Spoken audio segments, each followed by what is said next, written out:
Hello and welcome to the Banner Cloud ID System Setup and Configuration Tutorial Series. This is the fifth of a set of videos that will walk you through how to set up and use our premier direct-to-cloud solution. In the last video, we began a more detailed walkthrough related to sensor naming, scalar adjustments, and dashboard modifications. Please review all of the videos prior to this tutorial so that your Cloud ID system is configured properly, your Cloud Data Services account is set up, and data from the sensor network is delivering information to the cloud. In this video, we will discuss a very important feature of the software platform, which are the alarms and the notifications related to those alarms. We will discuss how to adjust the alarm thresholds and how to subscribe users to receive notifications so that potential issues can be addressed before they become a major problem. In the next video, we will cover a major element within our Cloud ID systems. That is our VibIQ machine learning algorithm for vibration analysis. This tool provides increased insight for technicians and other stakeholders of an operation toward their most valuable assets.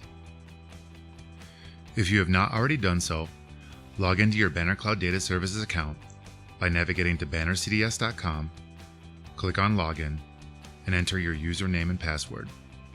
Then click Sign In.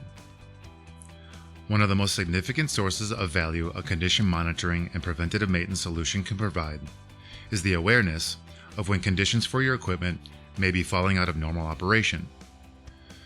We use alarms and their associated alerts to notify you with visual, email, or SMS text notification.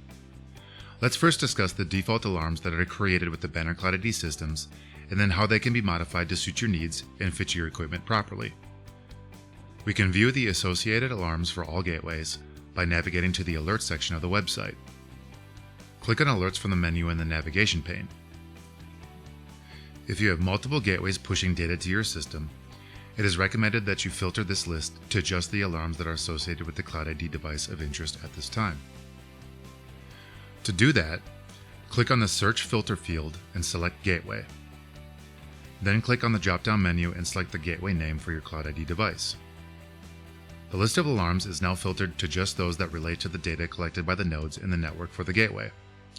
If desired, you can filter this list further by clicking on the search field again and clicking on Alarm, then using the drop-down to select the specific signal.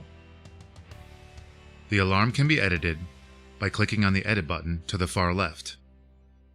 Here, you can rename the alarm, as well as select the comparison operator that the software will use to analyze the incoming scale data against the thresholds you've defined here.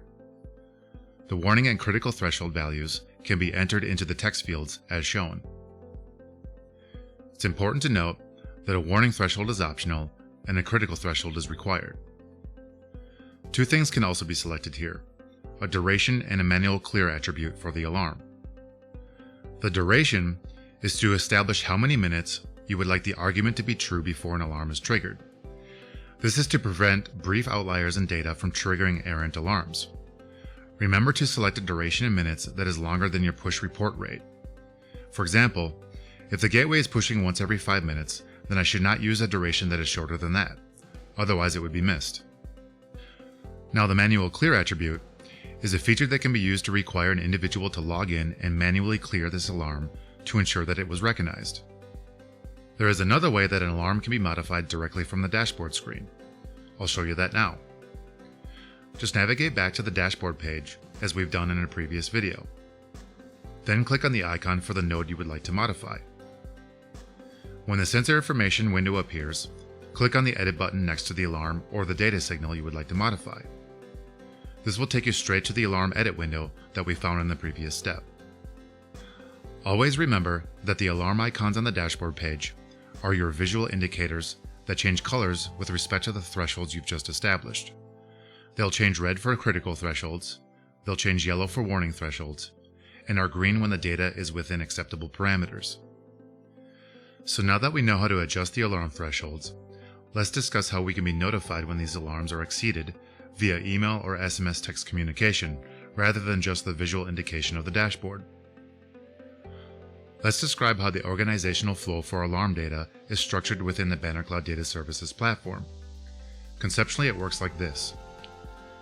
First, we have a set of alarms that are tied to specific data signals or measurements delivered by the sensors in your network. We just covered how the comparison operators and the threshold values can be modified to suit the requirements for your application. These alarm signals can be bundled into alarm groups. Think of alarm groups as a collection of alarms that are a digital representation of a specific piece of machinery or a critical component within your process.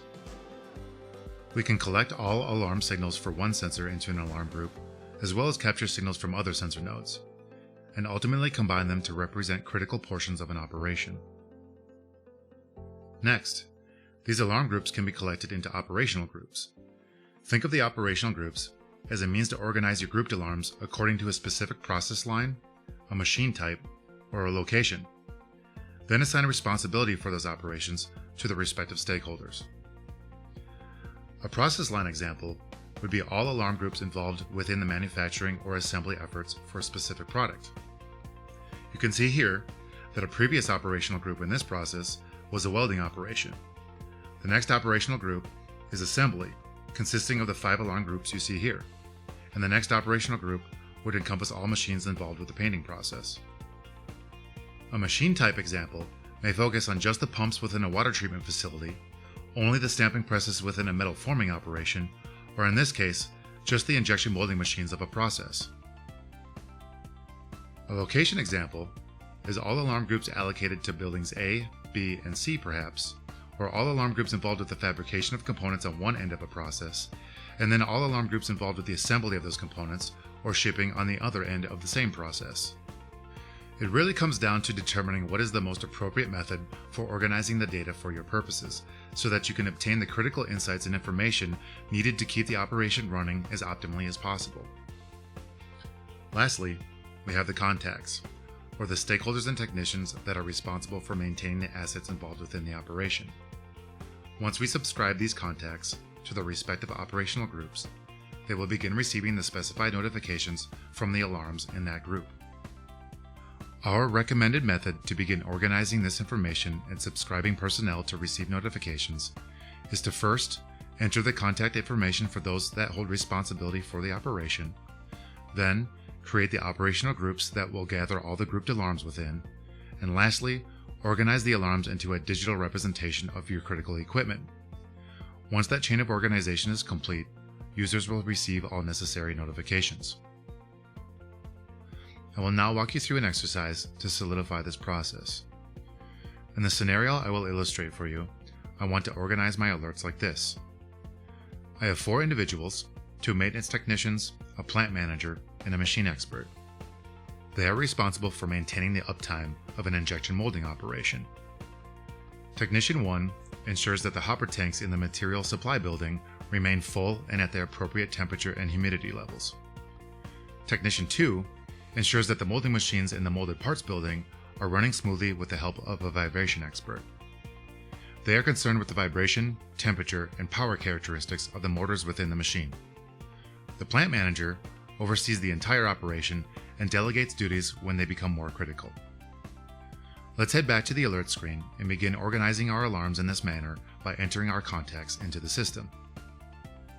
Let's navigate to the contact environment and then click on New Contact in the top right corner of the screen. A prompt will appear that requests the contact name and the selection of whether this person will receive email or SMS messages. You can also select an active alert period for this contact by entering in their general schedule. You can choose which days of the week and a time period for which this individual will receive alarm notifications. Outside of the selected schedule, alarm notifications will not be delivered to this individual. If you wish for an individual to receive both email and SMS messages, simply create 2 contact profiles, one for email and another for SMS. Please note that when you create a contact within the system for the first time, an opt-in verification text or email will be delivered to the phone number or email address you have entered for that individual. If you ever need to resend this verification message, you may click the button here to do so. Now watch as I quickly enter some contacts into the system, one of which I will set up to receive email and SMS messages. Notice as I make an indication within the contact name to distinguish between the 2 forms of notification. I will also set a schedule for each contact to ensure that they are only notified during the appropriate time periods. Once finished, you will notice that the verified status won't change until the contact has clicked on the appropriate opt-in message within their email inbox or on their phones. Once verified, you will see that status change here in this column. Now that we have our contacts entered and their information verified, let's move on to forming the operational groups for which we can assign responsibilities. Navigate to the operational groups environment and click New Group. A prompt will appear requesting the information needed to form an operational group. Let's begin by creating the first group, which would be the material supply building. Because we haven't created the alarm groups just yet, we can simply add the appropriate contacts to this operational group. We'll take care of the alarm group creation in a moment. I will add Technician 1 and the Plant Manager to the building group. Once we have made this association, we can click Save. The next operational group I will create is the Molded Parts Building, for which I'll add Technician 2, the Machine Expert, and the Plant Manager. Then I'll click Save. The next step is to gather the alarms into their respective alarm groups, and then link them with the appropriate operational groups. I'll navigate to the alarm group environment, then I'll click New Alarm Group in the top right corner. I'll enter the requested information into the prompt, and I'll name our first alarm group and select the alarms that are bundled as a digital representation of the machine. Then, I'll link the alarm group to its respective operational group. The first alarm group will be the hopper tank. Let's select the temperature, humidity, and tank level alarms for that asset. Then I'll assign it to the material supply building group. Then click Submit to create the alarm group and associations. At this time, I've completed all the necessary steps for Technician 1 and the Plant Manager to begin receiving alarms from the hopper tank asset, located in the material supply building. Let me quickly complete the remaining associations and review the connections. Remember, I'm simply organizing the alarms and the contacts into groups, then establishing responsibility by completing the chain of association between them. You can see here that I have all my operational groups created, which contain their respective alarm groups, and then I've subscribed individuals to receive notifications from alarms throughout the operation. And that is the conclusion for the alerts overview for our Cloud ID systems. You can now organize the data to receive alarm notifications and prevent unexpected asset failures or downtime. For more information regarding these products, please visit bannerengineering.com.